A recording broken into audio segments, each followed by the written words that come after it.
Then we look at the composition of the household income.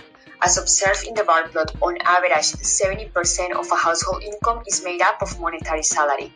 Also, it is seen that the lower the socioeconomic status, the higher the percentage of subsidies and in-kind salary members receive.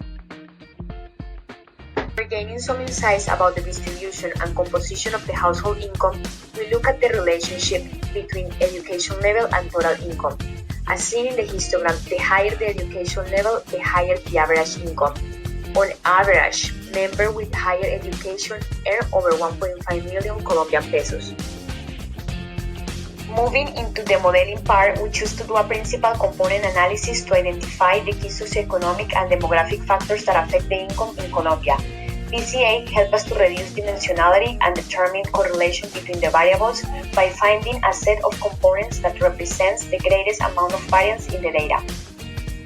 The PCA model was constructed considering the features age, education level, socioeconomic status, services, good index, average number of work hours, and total income.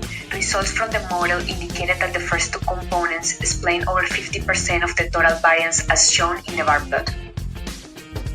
This plot represents the relationship that exists between the variables and components. It is observed that the total income is related to the first component with the index of goods and education level.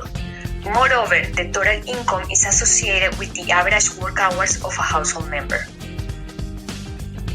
Looking at the two components in two dimensions, we can observe that the range of income in the mixed and white ethnic is higher than the range of income in the other ethnics.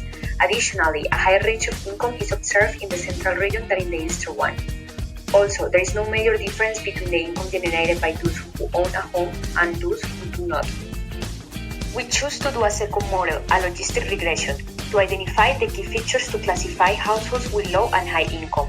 Results from this model suggested that services, age, socioeconomic status, work hours, good index, and education level are significantly contributing to the total income variable by around 85%. Just to conclude, I'm gonna go over the main findings of this work.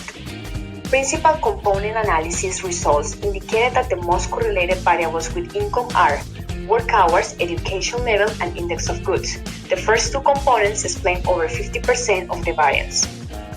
The logistic regression model suggested that services, social status, work hours, goods, and education level were significantly contributing to the total income by around 85%.